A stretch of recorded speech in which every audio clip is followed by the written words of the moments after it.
I enjoy browsing deck lists people post online, especially when they're asking for input on how their list could be improved.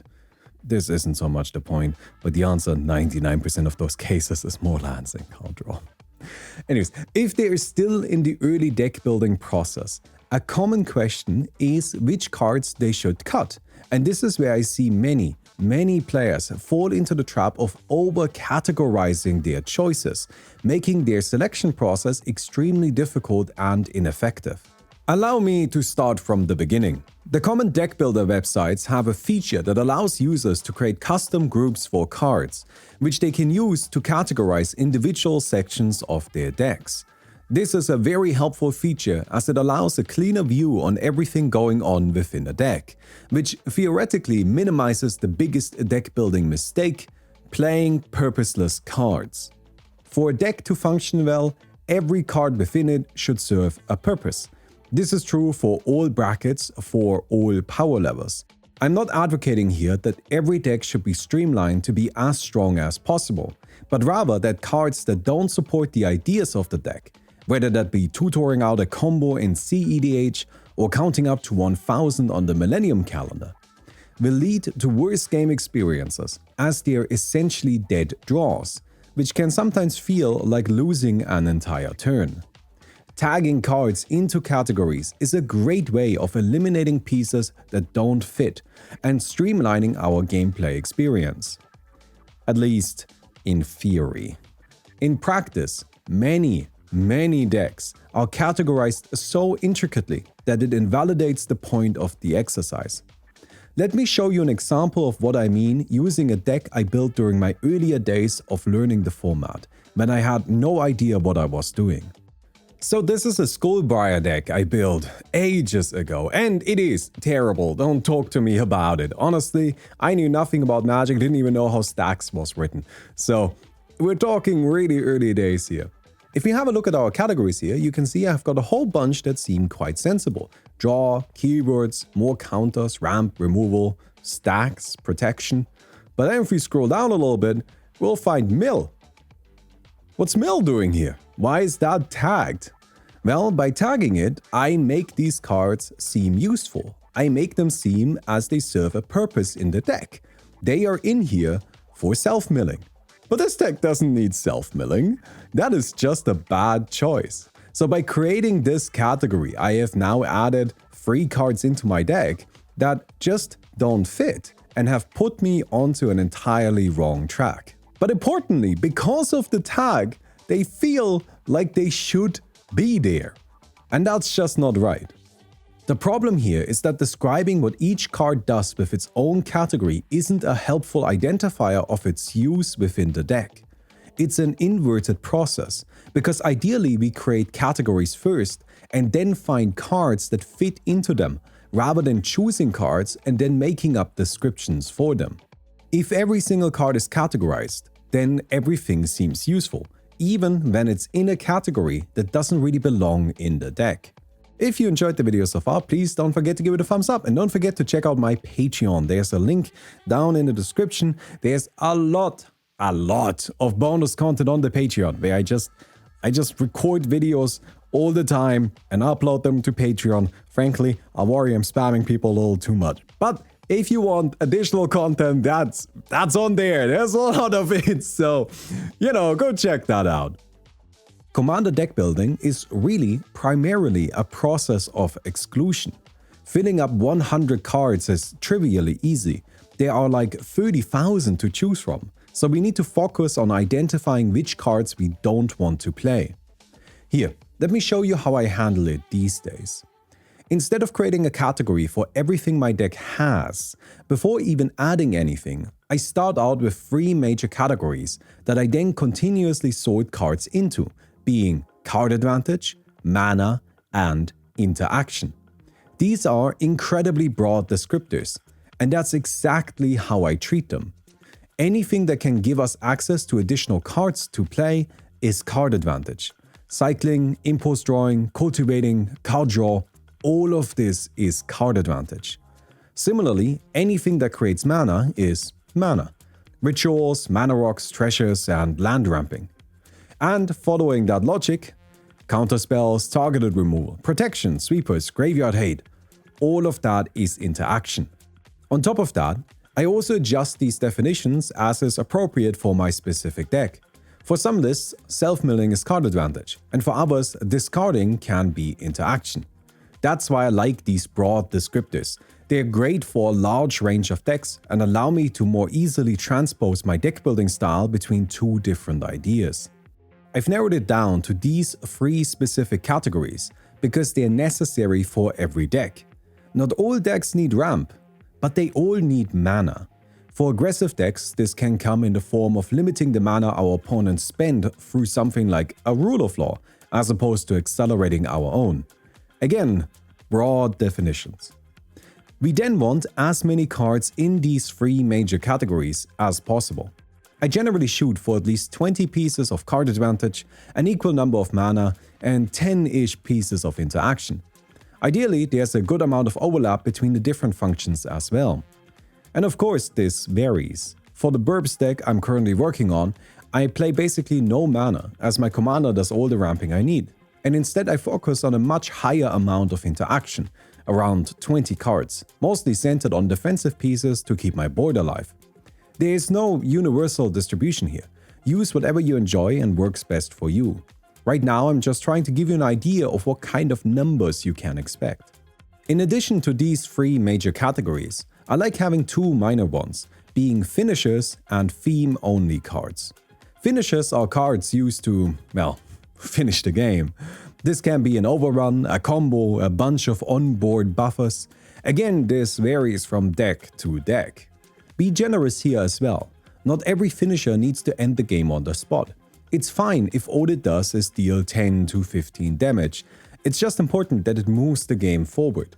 Quantifying these is a great deck building exercise because it helps visualize a deck's long-term game plan. Winning shouldn't be the only goal of Commander, but if you'd like to win more games, putting stronger emphasis on your selection of finishers is a great way of doing so.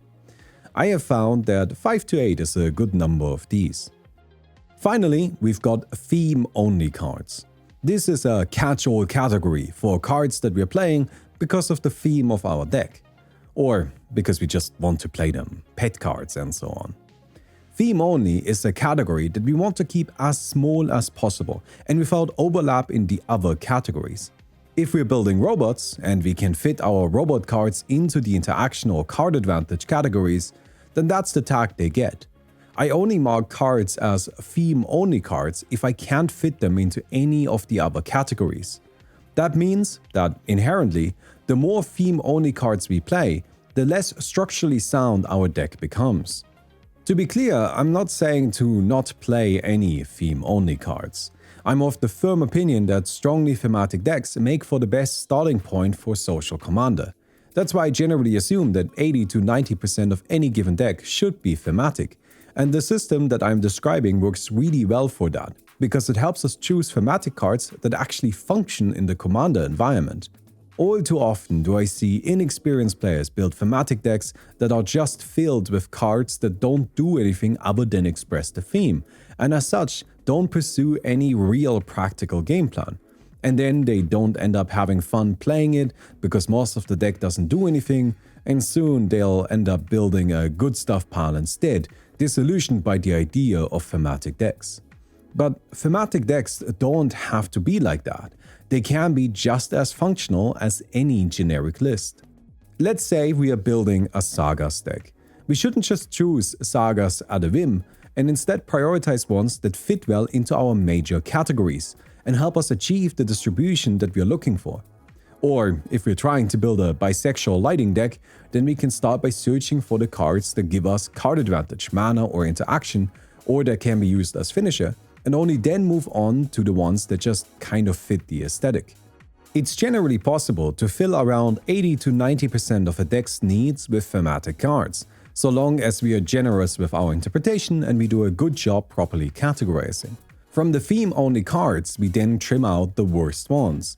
And if we happen to have included any cards that didn't even make it into theme-only, then they are clear cuts that simply have to go. So this is my Choco Seeker of Paradise bird deck that I've been working on for the past few days. I've always wanted to have an aggressive band deck centered around flyers.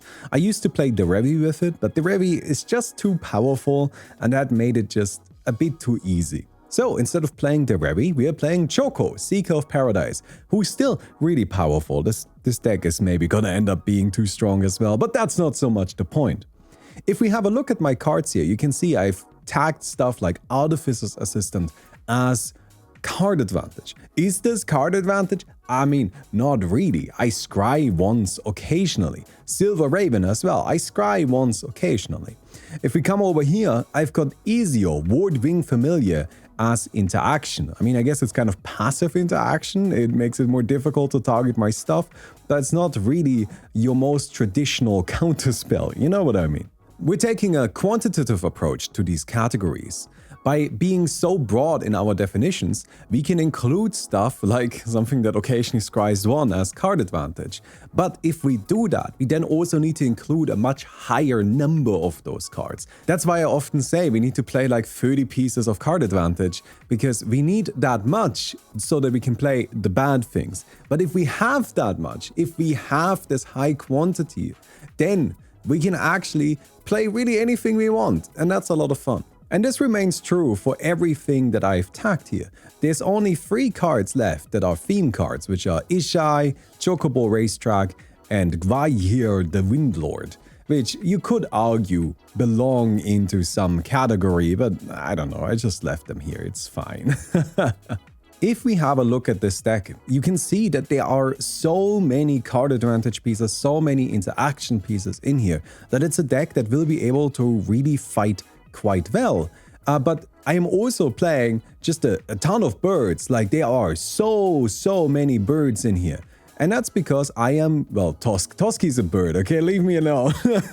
And a lot of these aren't very good cards. And, you know, that's fine. That's good. We don't want the deck to be super powerful because it's supposed to be a silly bird deck. But the important thing is that all of these birds serve a purpose. I didn't just take random birds and put them into the deck. Instead, I found birds that do something within the structure of the deck that are helpful to my game plan, and then I built the deck centered around those. If we have a look over here in the sideboard, I added some birds that might be good cards, like Yorion is an amazing card, Teshar, Ancestral Apostle, is an amazing card, but they just don't really function with what our deck does, so we don't play them. They don't fit into our game plan. And then, of course, there are cards like Aven Skirmisher that just don't do anything. Is this a bird? Absolutely. Should we play it as a result? Probably not. There are enough birds out there that we don't have to settle for Aven Skirmisher. And instead, we can play wonderful pieces like Soaring Show-Off, which is still not a good card, but at least it helps our game plan. The advantage of this approach to tags is that it's really good at isolating out the cards that we don't actually want to play. At one point, I had like 60 birds in the deck, and I cut it down to 37. That's because I worked my way through all of the ones that don't actually make that much sense. And this is what I ended up with. But sometimes a deck can benefit from an additional category. For example, for my current budget tournament deck, I split mana into land enchantments and untappers, since I needed to make sure to have a good distribution amongst them. But I wouldn't recommend going further than that. Remember what I said in the beginning. If we categorize everything, using categories as a descriptor of what's in the deck rather than what should be in there, we'll make everything seem useful, and that'll make it difficult to identify weak points. Properly using categories is a great deck building tool, and something that I rely on heavily. And I hope I was able to help you get some good use out of them as well. Keep in mind though that of course categories aren't the only thing you should keep in mind. Mana curve is pretty important as well. You should have a plan for the early game and a plan for the late game. There's also nothing wrong with filling up remaining bits of your deck with some generic pieces that fit and serve multiple purposes ideally. Also, side note, to Moxfield, I would really like it if I could tag stuff within my tags. That would be cool, like a little hierarchical system. Anyways, I hope you guys enjoyed this video. I don't know if what I said in here is super obvious, but look, here's the thing. I have seen way too many decks where every single card has just like its own unique tag, and it's just like, man, Of course, you're never gonna find out what doesn't work in the deck if you have this many categories. But I don't know. I just thought I could talk about it because it bothers me a little bit. Anyways, quick side note. I told you guys last week that I went to a board game designer convention meet fair thingy over the weekend. And I did. And I learned some really interesting things there. First of all, none of the regular publishers want my game. But secondly, I found somebody who was incredibly experienced within the board game space, who was scouting for multiple companies at the time, who had a look at my game and was like, this is really, really cool. This has an audience, but not here. You're gonna need to find some boutique weird publisher that specializes in what he called geek games. So I may have made my life more difficult than it needs to be, but I don't know. I guess, you know, at least I got a stamp of approval from somebody who knows what they're talking about. But also that person told me that I will not be able to sell this to any regular publishers. So, he did also say Kickstarter is a good option for something like this. So maybe we do a Kickstarter. Oh man, I'm really worried about that. But that's, I don't know. Would you guys be down? Would you buy an Auto Battler board game? I don't know. I shouldn't ask people for that right now. If you enjoyed the video, don't forget to give it a thumbs up. I'd definitely appreciate that. And if you want the full story of what happened over the weekend, go check out the Patreon. There's a link down in the description, and I made like a 20-minute video where I talk about it. Amongst lots of other content, there's lots of content on the Patreon, so go have a look at that. I'll see you guys on Sunday.